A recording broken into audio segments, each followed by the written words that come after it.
Hi and welcome. This is Harshit Bhardwaj. Yet another episode of the gist of it. I have a wonderful person from all the way from UK, Staffordshire. I think Craig Waitman. Welcome to the show. Yep. Hello. Hi. Well, good to be here. Good to be here. So our conversation started with your post where you talked about a Google artificial intelligence machine turning sentient. And how do you know? How do you define that? And then we moved on to talk about what exactly is consciousness, and how can a machine work that out? That I have the consciousness and all those things. Then we discussed that you teach gaming design. Games programming. Yes, that's right. Yeah. So let's start with that question that I asked you. That as a gaming player, I'm playing a game. And I'm playing a character in the game. And if I identify too much with that character, what happens then? What would happen to me? Is that a possible scenario? Does that happen enough? It depends what you mean by identification with the character. I mean, you do get people that identify with a lot of game characters, and also fictitious characters on films as well. So you get that kind of thing, and you do sometimes get the role model sort of effect where you look at all these different sort of characters, and you're playing through these different characters as well. And particularly with children, they tend to enact those sort of characters. So you've got Captain America there on your T-shirt there. So that's one typical thing. So Marvel's quite big, isn't it? So yeah, I mean, they can be seen as role models, but also they can be seen as role models by some potentially the wrong kinds of people, because there's a lot of crimes and atrocities have been associated with games. Which isn't necessarily the game's fault. It's the fingers pointed at games as the main cause. As everything's been blamed, really. But I think identification with characters can be both inspiring and potentially dangerous, depending on who that person is, who the actual recipient is, really. So yeah. I don't know whether it's relevant, but a specific movie, I think it was Kubrick's, I might be wrong, Clockwork Orange, Anthony Burgess, Clockwork Orange, a gang of lads creating havoc. And then it kind of triggered a culture of young men trying to ape those characters from the movie and trying to do all those stupid things. Yeah. Okay. It does happen. So what I was trying to get to, as in identifying the player, identifying with the character in a game, which is fictitious, and it's fictitious. Yeah. Akin to or similar to the concept of ego in the Eastern mysticism. Yeah. Yes. So my name is Harshit Bhardwaj. I'm an Indian national. My gender is male, and all those things, all the societal givens, right? Yes. You're not born with it. No. And you start to slowly identify with these societal givens, and you keep building it up, right? So your job designation, your expertise, if you're an author, if you're a presenter, and you keep building this ego, this image of yourself. Yes. In the Eastern mysticism, we call it the ego. So the closest example that I've understood is that you're playing a game and you start to identify too much with the character you're playing, but you are not that character. So sometimes down the line, the boundary is completely blurred and you become that character. That is the ego. Now the question is, who is behind the ego? That's where I think the consciousness is. Who is behind that ego? Yeah, well, indeed, that is the big question, isn't it? Because that's probably one of the biggest of questions. And I think going down that route, I think computer games are fantastic sort of simulations that sort of express that kind of philosophy, and they create almost a model for those kinds of traditions to see, okay, well, what are these philosophies trying to say? What are these traditions trying to say? You know, I find the whole concept of consciousness really fascinating. It's the most fascinating subject, I think. I mean, one of the things that's always got me is like when you wake up in the morning or you're walking around, when you really think about it, what the hell is this that I'm experiencing? Because we all take it for granted. Yeah. We look at trees, we look at clouds, Yeah. and we've got these names for them, and you know, these appearances. But of course, when you really look at it, these are just categorizations that we've made or we've been taught. Yeah. I mean, neurologically, even color, you know, isn't supposed to exist actually outside of the human mind. We color everything in. So so it's even neurologically. I think I read recently that that consciousness, consciousness is the brain's statistical best guess of what reality is, and that's what we experience. We never experience raw reality. We only experience a post-processed reality. Yes. And that then ties into all of this, because that means we can, quotes, color reality with our moods, with our emotions. Because if we're looking at reality through these very specific lenses, you know, how we are, what our settings are, as it were, literally define how we see the world, and they become our world. Exactly. Which really has consequences for the way we interact, the way we interact on social media, for instance. Social media, Twitter, Facebook, all that sort of stuff. Got a lot of angst going on there, and I think that tends to color people's views, and you know, and there might be a danger that, you know, such exposure to raw human emotion, I guess, and sometimes anger, I suppose, can then send people away with different settings and seeing the world in a different way. And so, yeah, I mean, when it comes to games, particularly with virtual reality, when you're experiencing a game through virtual reality, that's much closer to experiencing the world as a character. And of course, then you can be literally whoever you want to be, whatever you want to be, and to almost a point that who you are in the quotes real world is irrelevant for the time that you're playing it. So that proves that the ego is fluid. It is flexible. It can morph into something else. Yeah. It does indeed. It proves that the ego is a construct. Yes. A fluid construct. It's a fluid construct. Yes.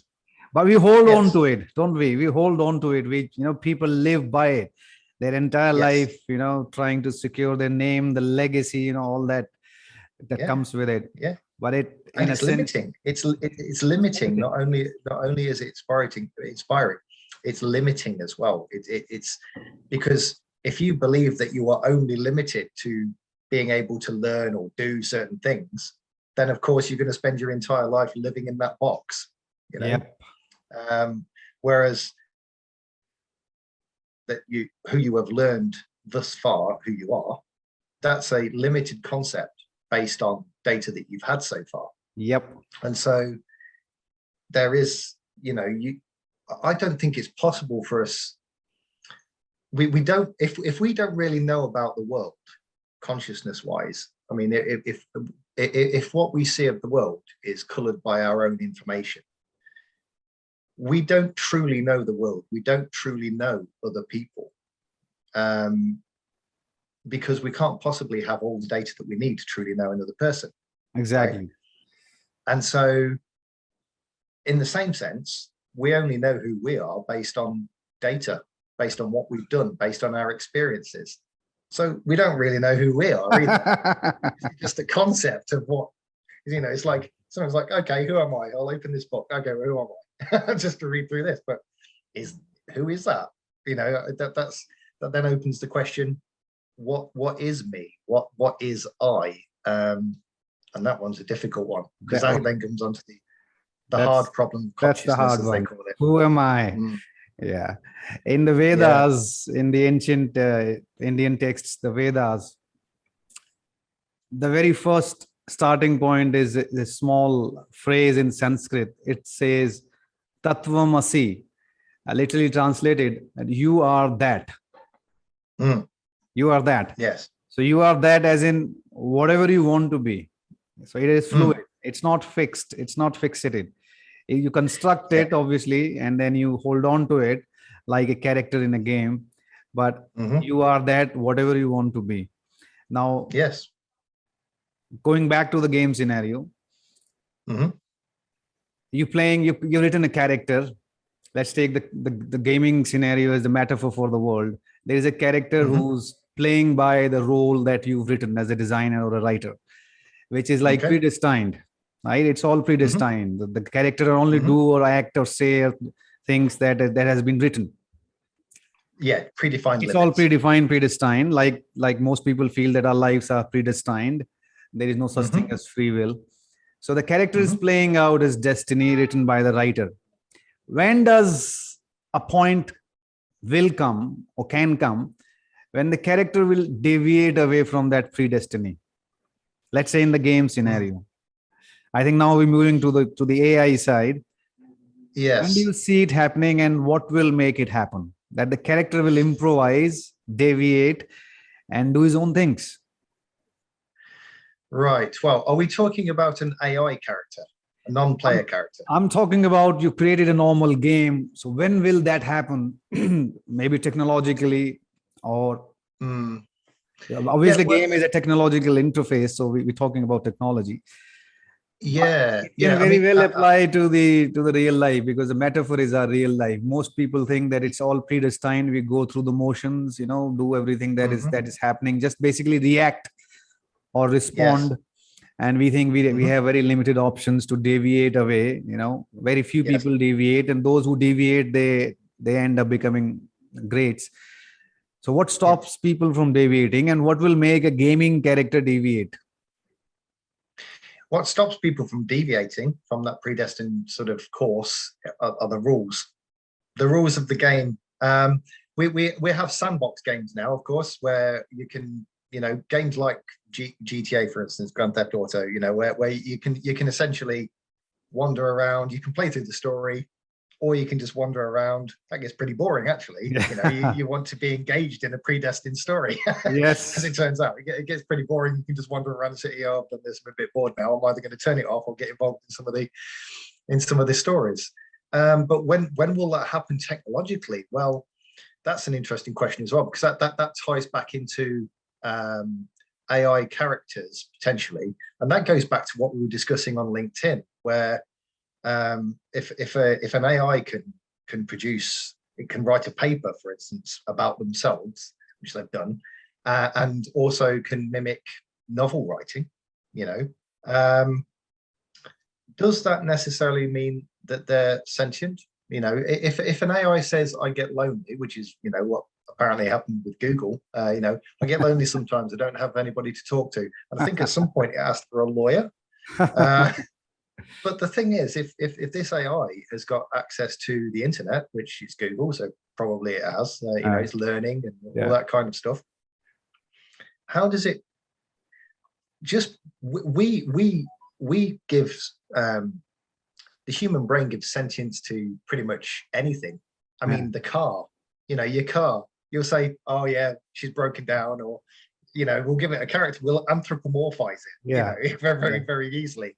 So I'd imagine that this guy that that's there with Google looking at looking at this AI talking as if it's a person, very easy to anthropomorphize it, and then get your theory of mind, which we all have. We all have a theory of mind. We all assume everybody else is as conscious as we are, So it's very easy then to see an AI that seems to tick the boxes with regard to the Turing test, and seems human, seems indistinguishable, but they might just be learning how to behave like a human being. They may not be actually experiencing anything. Yeah. They're just being a machine, and from the outside, it looks like they're experiencing stuff, but they're not.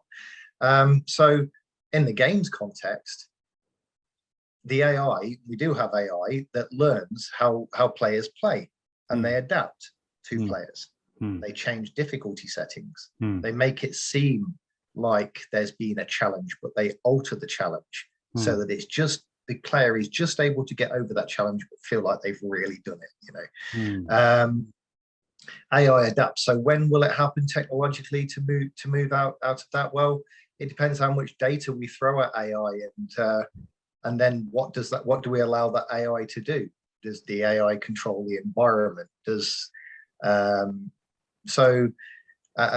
it control, what kinds of enemies there are, what kinds of stories? Is it able to literally change the story, which with the novel thing, machine learning, will be able to do so. So I think it's quite close, actually. I think technologically, most of the time, it's probably happening, it is happening now with games, where games are adapting using machine learning and artificial intelligence in response to the player. And that there are actual systems that change story so that each player can have a unique experience. They might experience the same story in a different location, or that there are active engines that literally put together stories to give that slightly unique feel. So we're very close to that kind of stuff, to breaking away from the pre-written story. So yeah, it's but when it comes to reality, it depends who's doing the predestination, I guess. I mean, there's societal predestination, isn't it? We're all in those little boxes. Genetics. We are this person or that person or whatever. Or there's physical. There's physical, because everything's connected. We know this. We would agree on this.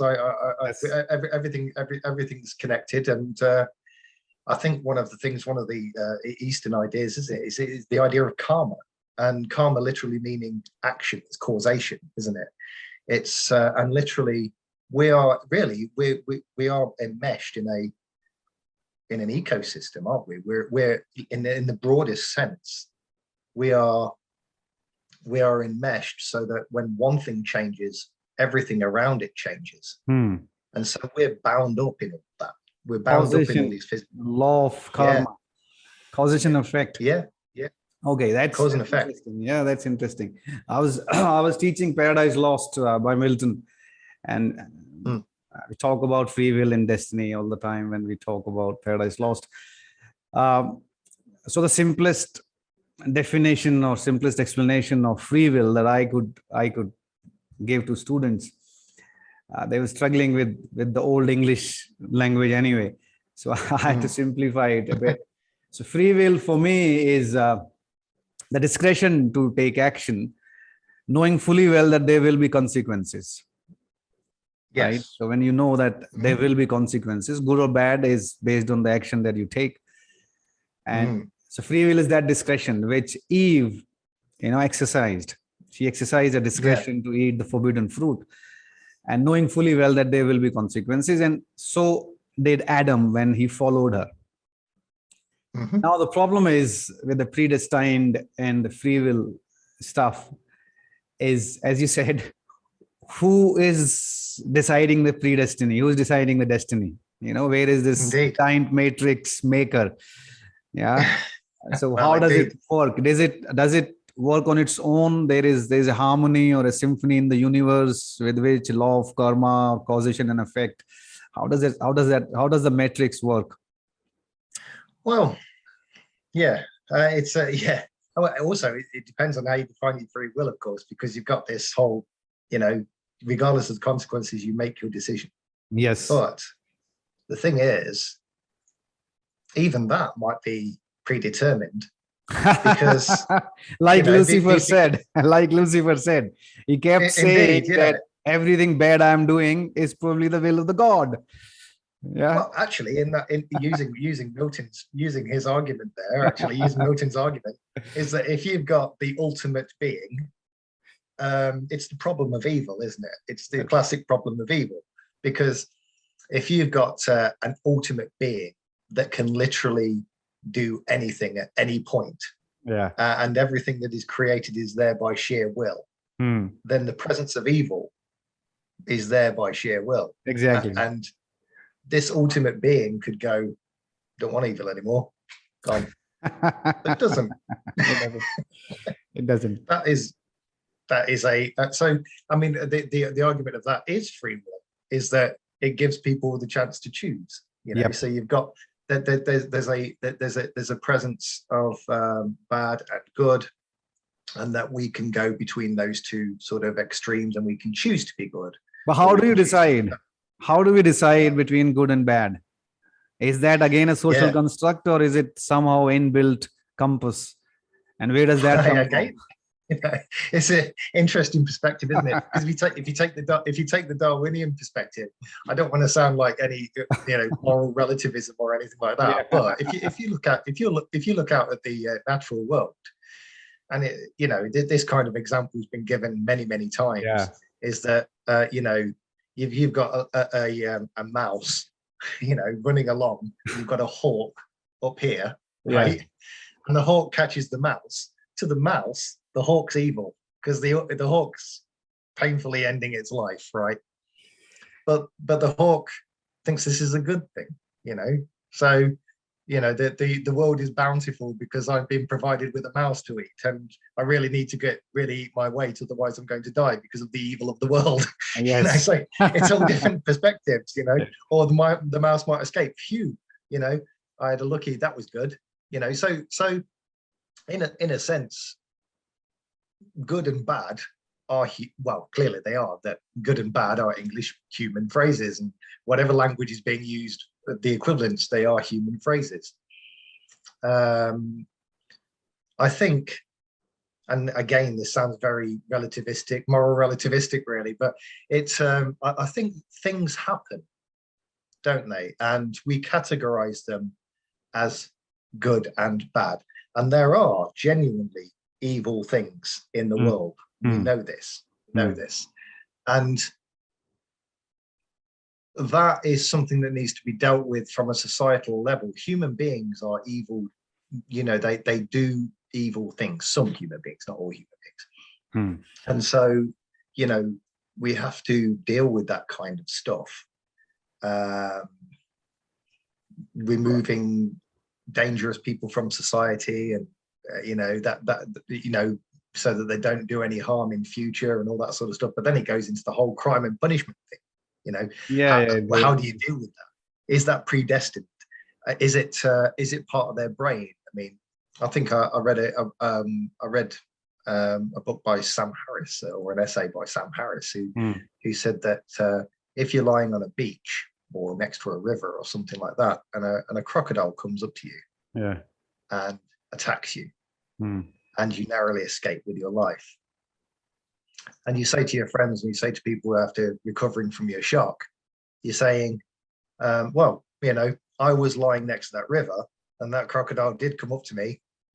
You don't kind of blame the crocodile for having a go and having a free lunch. But at the same time, one of the interesting examples he gives is that if then a guy comes at you with an axe for no apparent reason, and you narrowly escape with your life, then you're saying, this guy's insane. This guy's tried to kill me for no reason whatsoever. He's clearly a psychopath. But his argument is that, okay, well, you've got the crocodile's brain, and then you've got, how is that different to a defective part of the axe wielder's brain? They are following their nature. And so then that goes into crime and punishment, in the sense that, maybe, yes, that person should be removed from society so that they're not a danger to other people. But should we be therefore more, less punitive, but more rehabilitative? So that's one of his points. And so, are we predestined? There's been all sorts of stuff. There's been stuff on where people have been asked to make a very, very simple choice between pressing two buttons.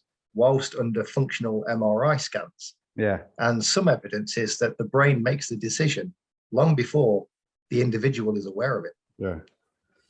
And so is there such a thing as free will? It's the eternal question, which no one has yet really answered, because we can't break out of that.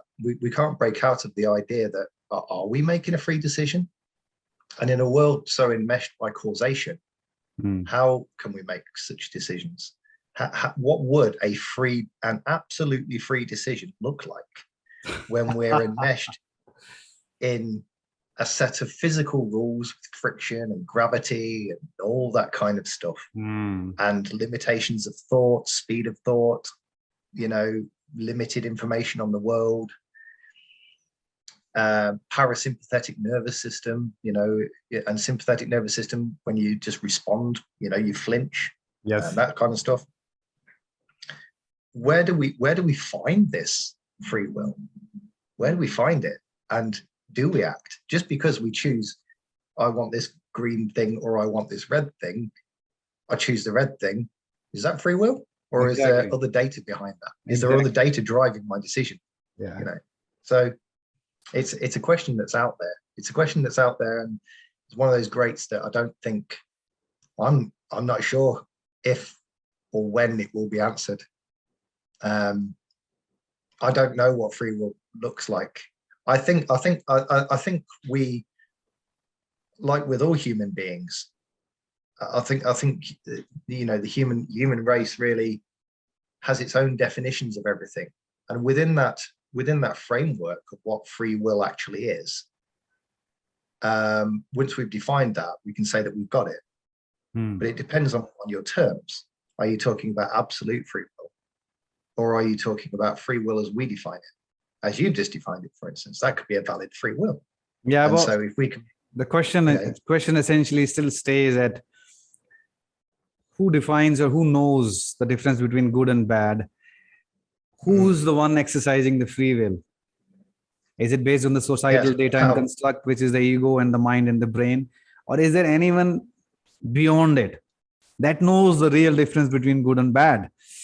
People call it God, consciousness. So is it, how do you access that? Because this distinction between good and evil is somehow ingrained in us.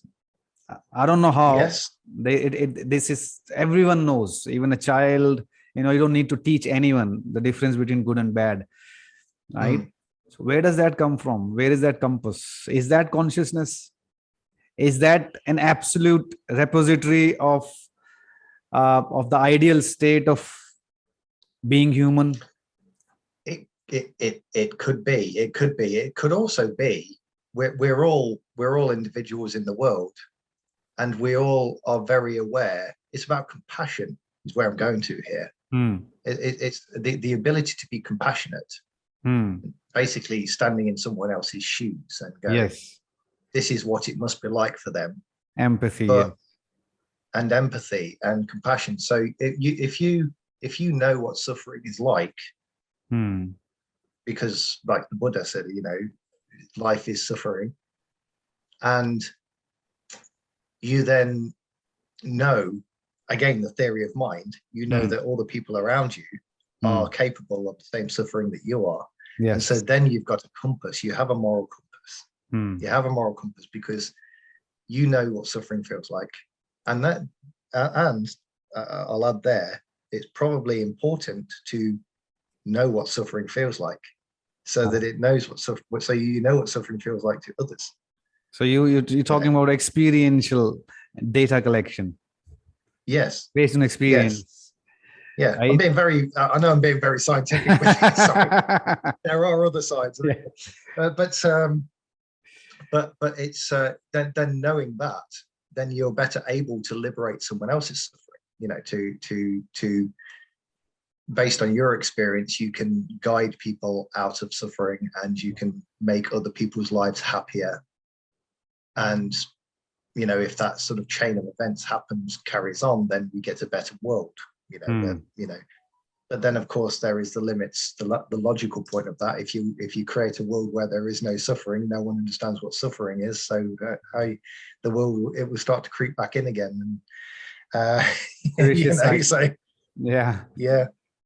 But is there a ground of being that knows what good and evil is? Yes. And this is great. This is a great question, because I think ultimately, if there were a ground of being that knows all things, then they know what good and evil is. But almost it may also be that we, living our individual lives, are informing that process. We're part of that process. Ultimately, in a state of already knowing, but we are at the part of supporting that process of knowing. So we start out in our lives as not knowing really, and eking our way through life and interacting. But it's experiencing, from an Eastern sort of and actually a general spiritual point of view, maybe that ground of being is expressing itself in various modes and trying to understand what it is like to be in the world.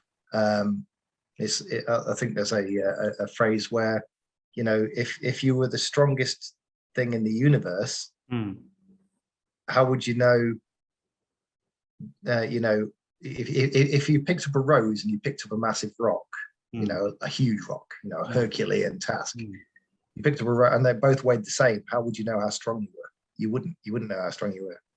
So you need to know your limits. You need to find your limits, and you need to find out who you are with those limits. It's all right having all the limits taken off. I mean, in computer games, that happens all the time. You can go into, quotes, God mode all the time, and you've got your infinite life and all that sort of stuff, and ultimate, infinite ammunition and weapons and all that kind of stuff. God mode, yeah.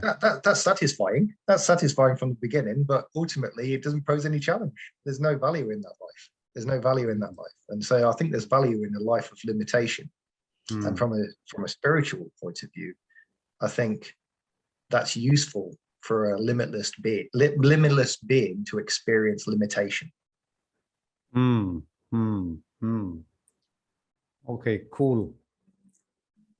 I've got one more point to work on: the idea of meditation, finding consciousness, and the Eastern idea of mind, which is the biggest obstacle to getting to consciousness. And the idea that in the normal state, the normal human state is the state of pure consciousness. Everything else is a distraction. And we live in a life of distractions fueled by the ego and the activities of the mind. So the meditation is all about quieting the mind, stripping the mind of social constructs. For practical reasons, not permanently, but remembering the difference. Like, for example, the player who's identified with the character, the player must understand that the character is different, distinct than himself. So being aware of that difference is what meditation teaches us, that the consciousness and the ego, they are two different things. So you use the ego and the mind and the brain for things you accomplish in the world, but you are not it. No, you're not it. That awareness brings about a lot of great things. It's easier with games, isn't it? Because you're just putting that game on. You're putting the game on. You're starting to play this game. Yeah, you can switch it off. You're really sitting at home. You're watching it all happening on the screen. You're controlling it. There's a separation. But there's a thing that if you were rendered unconscious and you were you had like a simulation that was similar to the Matrix or something like that, and you woke up in that world and it looked like exactly the same kind of world as that you went to sleep in, and nothing's happened from your point of view. It looks all pretty much the same. Simulation is so good, perhaps, and you wouldn't perhaps know that you were now in a simulation, that you were now playing a game, and therefore you would then associate with your character, actually, which is an exact replication of you. But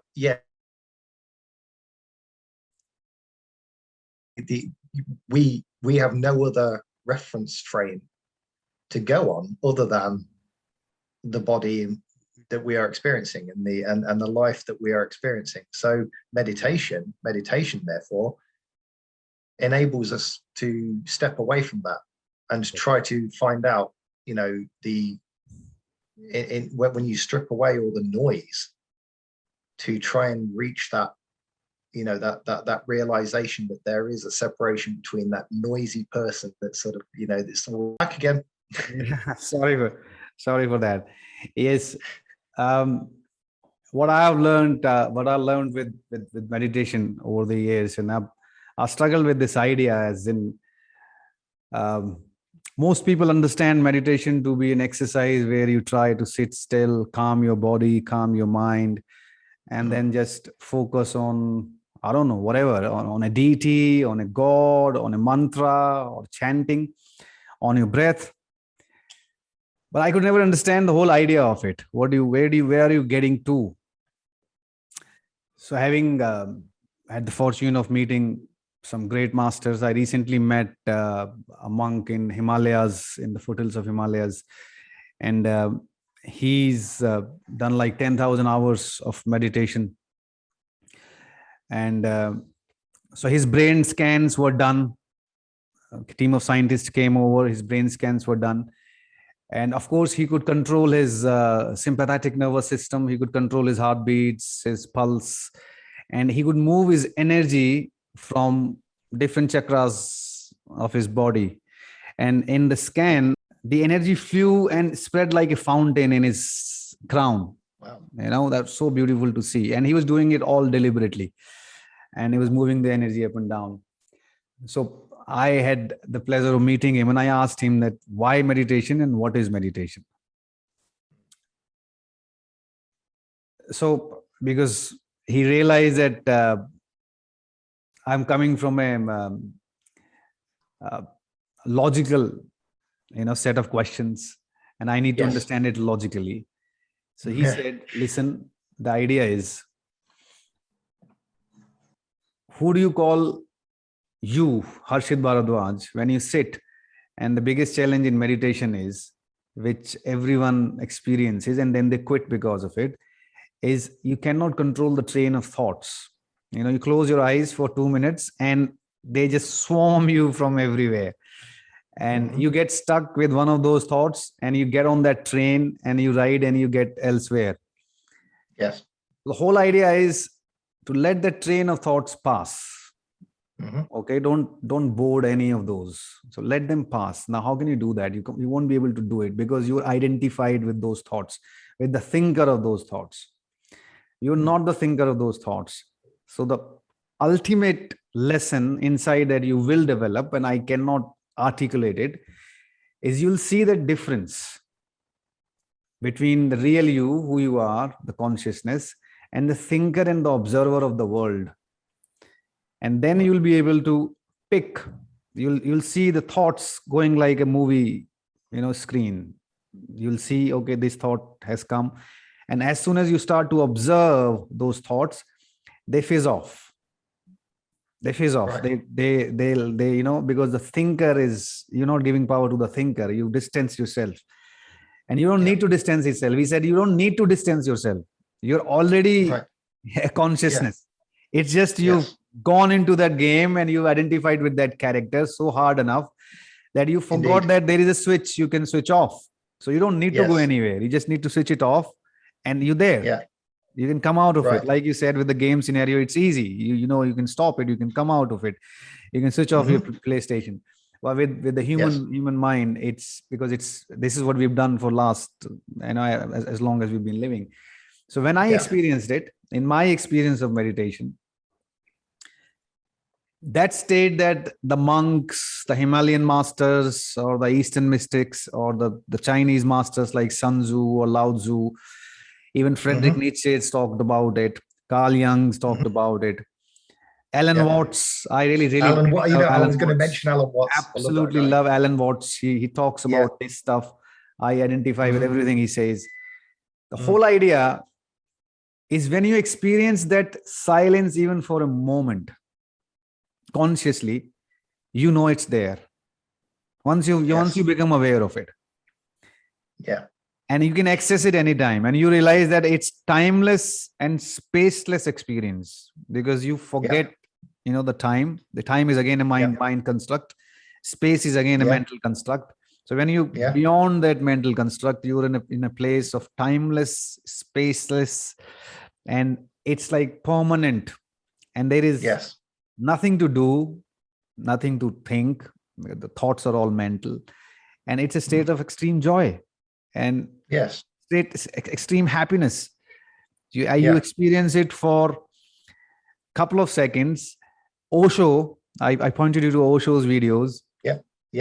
Osho is one of the most controversial gurus of India, right? He had more followers in Europe and America than in India, because he said some really cool but controversial things. One of the things he said was that people are obsessed about sex because the moment of orgasm is a glimpse of that moment of pure consciousness.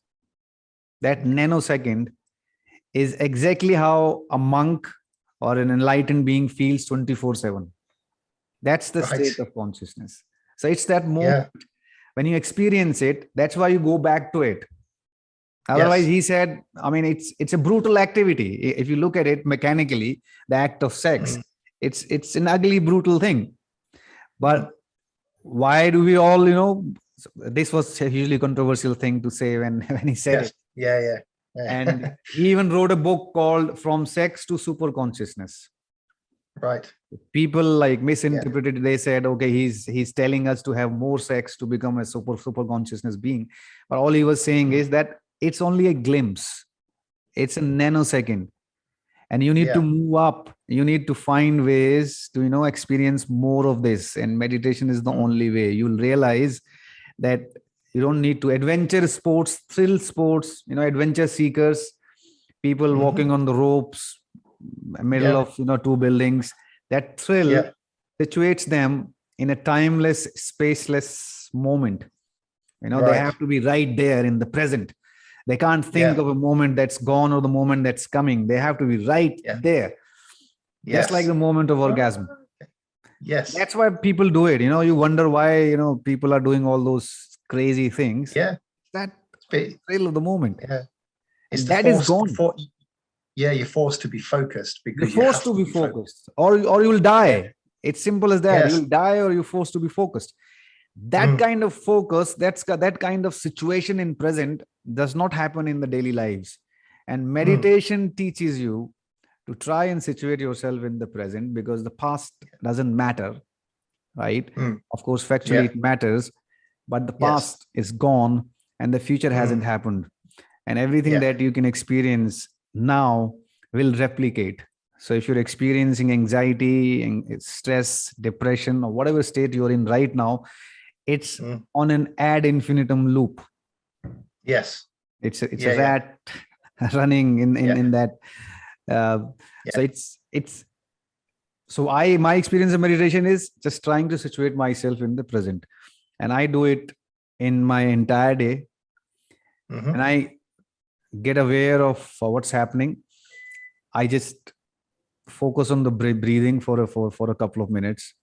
So when you focus on the breathing, it's a quick trick to situate yourself in the present. And then I evaluate how am I feeling. If I'm not feeling super happy or joyous, which should be my state, which is the natural state, and everything else is a deviation. Everything else is a deviation. Right? So Sanskrit phrase is Sat Chit Anand. Sat Chit Anand. That's the Sanskrit phrase. That's a phrase used for the enlightened beings, the Buddhas or the Jesus Christ. They live in that state of Sat Chit Anand. That's the state of permanent ecstasy. Right. So when you evaluate and you're not in that state, that means you have deviated. And most of the time, the reason of deviation is the past worry or the future anxiety. So I'd agree with that. You're jumping. You're forever jumping. You're time jumping. So meditation just stops you jumping, and you practice it, it's an amazing practical tool, not just for spiritual enlightenment, but it's an amazing. So I check myself whenever I feel, if I'm not feeling happy, then I'm doing a jump. I'm doing a jump here and there. And the amazing thing is, I'll add the law of attraction gurus, Napoleon Hill, Goddard, all those people. Neville Goddard's pretty good because he bases his ideas on Bible, on the Holy Bible. So I really like him for that. So he's added Western ideas to this idea that the present moment has the potential and the capability to design your future. Yes. Right? Yeah. And you can only do that if you are absolutely situated in the present, because as you said, the mind does not cannot make a difference between a stimulation or reality. No. Yeah. That's true. Yeah. So Neville Goddard and all those law of attraction people who talk about imagination, they said that you can create that stimulation at will. And the mind doesn't know whether you're driving a Mercedes or you're driving a old Honda. So if you're driving, if you can drive a Mercedes and you can feel it, you can imagine it, and you can create enough stimulation and repeat it, then somehow it manifests. Yeah, well, indeed. I mean, if you look at the idea of the difference between subject and object isn't there, that's the idea. The subject and object division, duality, is not present in spiritual traditions, and therefore that ties in nicely as well, because if what is looking through our eyes right now is this singular being, actually that's looking through all of our eyes, because there's no time and there's no space, it's doing it all at the same time. It's doing it all at the same time. Exactly. Yeah. So the thing is that what we can manifest in our consciousness, well, if there's no duality between the thinker and the world, the objective world, as it were, then yes, of course, things can potentially manifest. And I think that's something that people are seeing, physicists are seeing more and more from quantum physics. How you observe a system. It entirely depends on how the system behaves. And entanglement, and the idea that actually, potentially, the world may be entangled. We may not have delved into that part yet, but yes, we can entangle certain particles. But maybe the world's entangled. Maybe it's all one. Maybe it's all interconnected in that sense, and so that there's no distinction between consciousness and reality, as we would call it. So that whole idea of manifestation and the law of attraction, and all, which is actually all around the world, isn't it? That's quite interesting, because everybody, when I say everybody, I mean all cultures know of that. Buddha, there's a famous Buddha saying that you become what you think. I think that's the fundamental tenet of law of attraction. So every culture knows about it. You become what you think. And then Napoleon Hill writes a book, Think and Grow Rich. So it's not a secret. Like it was released as a secret. It's not a secret, but the secret is in this idea of situating yourself in the present and create enough stimulation that is closer to what you think is a reality. Because think about it, anything you've achieved, you must have achieved in your life, you first thought about it, hard enough, real enough. It's not like just you get up and you achieve things. You think about it. Anyone who constructs like a tower of Babel or Eiffel Tower or Taj Mahal, they had a vision in the mind first. It's not like it's a rocket science, but people who deliberately intend, who can deliberately intend and practice this. I think everyone who's doing great in their lives, I don't just talk about millionaires or billionaires, anyone who's doing anything incredibly great, they mastered this. They know that deliberate intention is a thing. Yeah, absolutely. But I also think that it's what's important is focus. Yes. And commitment, because the world is so noisy, it's so distracting. That's where meditation comes. Absolutely. That's where situating in the present. situating in the exactly. So present. it's actually a difficult thing to do. Well, manifesting what you want in the world is Yes. difficult. Manifesting what you don't want in the world is quite easy, because all you get is noise, because you've got a noisy mind. but focusing on something that you want in the world requires determination and commitment, focus, and like you say, that's where meditation comes in. To hone that skill.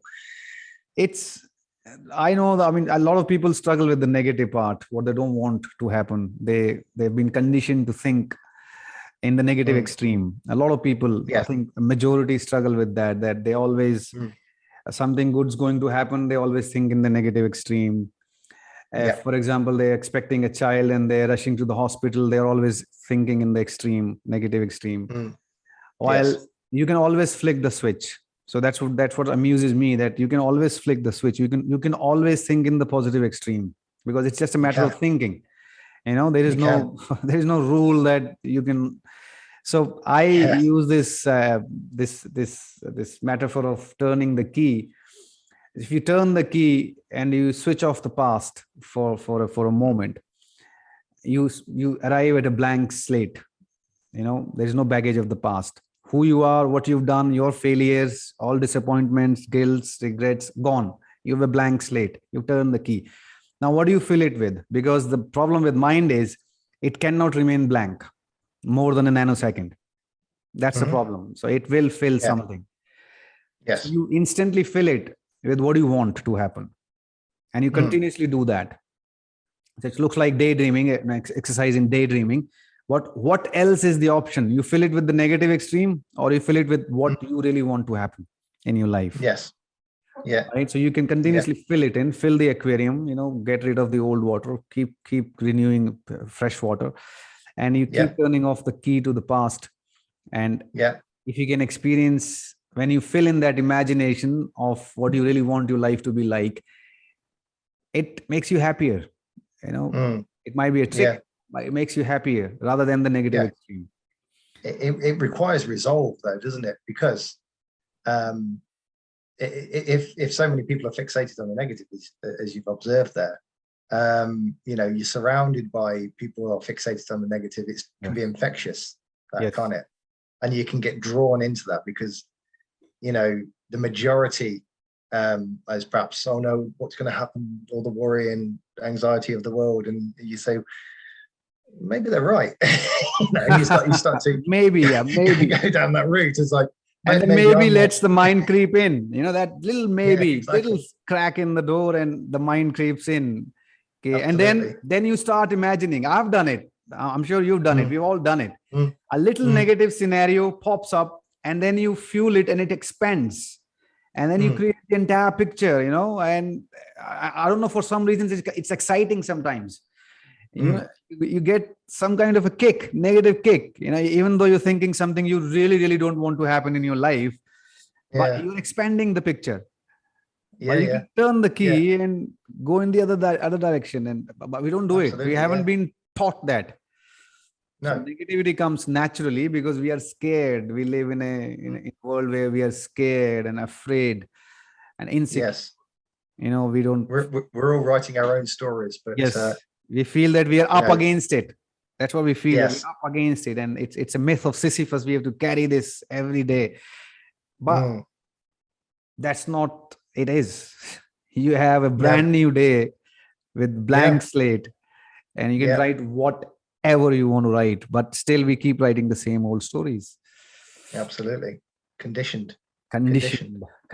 So we move back with meditation towards experiencing our true state, just a glimpse of it in the beginning, maybe just a glimpse, just a hint. And it's ironical because we are it. So to experience, to try and experience a glimpse is a very cruel statement, because you are it. You just deviated too far ahead that you have to work really hard to come back to it. But they say that it's just a matter of a moment. You decide and you drop it. And what do you experience in the present moment right now? If you're not in the past, if you're not in the future, right now you will experience it. Yes. It's as simple as that. But the right now moment we don't have access to. No. no, It's just because that jumpers. requires a bit of That movie it guy is, who jumped in time. The jumper. yes, always moving forwards, always moving backwards, Yes, moving always forward. focusing on the horizons. Yep. Never what's going on right in front of us. Philip Larkin's wonderful poem, End Next. It's a wonderful poem. Yeah. Read it, End Next. Yeah. It's a wonderful poem just talking about this, that we got this bad habit of always looking forward to things. Yeah. So that's the thing. Yeah. So Or finding something to look forward to. Finding something to look forward to. Yeah, you read it, right? Yeah. Amazing. Yeah. It's in yeah. I mean, there's a long there's a long tradition of literature, isn't there, that looks at, well, literature is really all about the human condition, which I suppose was part of what ties back into this AI stuff. Is, if AI can write novels, what value do those novels have? Because they haven't had a human experience. How can other human beings gain any experience from reading that? It's Exactly. just re-churned out. Yep. But yeah, it's about looking at the human condition, and it's interesting how many authors have observed this part of the human condition, the fact that we're always looking out there for other things and stuff that's going to make us happy, or something to look forward to, the attachment to material objects, when actually everything we need is actually right here. It's right, say at home or whatever it might be that makes us happy. But no, there's always something that's going to make us happier. And that's how modern culture has us, isn't it? It's like going, you've got this phone, but what about that phone? That's going to make you much happier than this phone, because your baseline of happiness is reduced down to this normal level now with this phone, but that one's going to increase it again. So we're all like hooked on stuff. Well, I say all, we're not external, all stuff. External stuff. External stuff. It's just, there is another poem by T.S. Eliot, Burnt Norton, if you've read that. You mentioned it. It's an amazing poem. It's like, when I first read it, I couldn't believe that. It was not written by an Eastern mystic. It's so wonderful. He's talking about the same ideas, motion without motion. There is a center without a center. There is a dance, but no dancer. When a dancer dances, and the dance and the dancer, they become one. The only dance remains. Yes. There's no dancer. Yeah. And he's talking about all those ideas and taking a trip down the memory lane. What might have been and what have been point to only one direction, which is the present. What might have been. That's such an interesting idea. What might have been, because we never think about what might have been. When we think back, we only remember things that happened. Or what might have been. Even they are part of where you are today. The present moment is a culmination of everything that happened and then didn't happen. So that's right. Yeah, he's amazing. Philip Larkin, again, amazing. But people look at him as a nihilist and a dark, pessimistic guy. I always read his poems with a lot of optimism, a lot of new insights, great insights. Amazing. Yeah, no, it's good. Good observations there. Good observations. Cool. So amazing to talk to you, Craig. It took a lot of your time. I didn't realize we passed. I've enjoyed it. I can talk about this kind of stuff forever. I love it. So you got something to try with meditation. Yes. I'll point you to some good guys, but in my experience, they all seem to be saying the same thing. It's just, when do you get it? When will you get it? So they all seem to be saying the same thing. It's something that's been recognized, isn't it? It's something that's been recognized by everyone. I think people who really look and see it, they know it's there. I think they know it's there, and that's why it's reflected through all cultures. All cultures. Joseph Campbell, for instance, didn't he, with his monomyth? Joseph Campbell, yes. And that Hero with 1,000 Faces. Yeah. Fantastic book. That is an amazing book, where he talks about the navel of the world, the center of the world, and all cultures.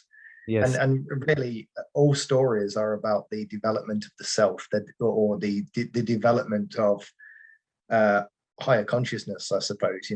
And all of these heroes, they're really just one person. and that's the individual, the human being, or even on a higher level. I guess that's what we all are. We're all wearing that this one character, perhaps, all wearing these different masks. Exactly. All at the same time. One character. But I think we've managed to realize that there is a player that also exists within us. So the player and the played, they're all part of us. Yes. Alan Watts is a very good resource to understand meditation. I think I really like him. Absolutely love him. I do love Alan Watts. Alan Watts is a fantastic. You know, I've listened to a lot of his talks. Yep. And he does it with such humor. Yeah. And such insight. You know, and he combines both the Western and the Eastern ideas. That's what I like about it. Yeah, you understand because a lot of Western guys I've seen, lost a lot of Western gurus. They are not aware of the Eastern ideas. Even if they are, it's just hearsay or it's not complete. It's very shallow understanding. But Alan Watts, when I hear him as an Indian, I absolutely agree. I know that he has experienced. He has experienced, he knows. And then he's talking your language. He's talking the language of, you know, talking to you.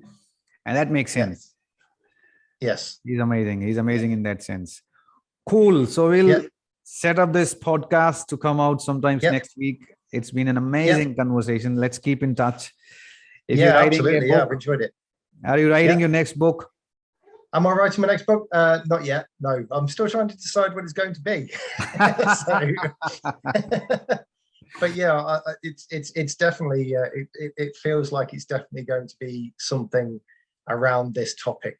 Because you know, Journey in Stone, you know, was really about you know, about this topic as well. Only it was done through the you know, through the lens of sort of Freemasonry, as it were.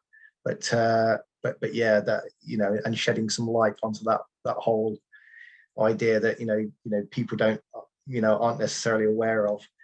But yeah, that is really about this. And I love talking about this kind of stuff.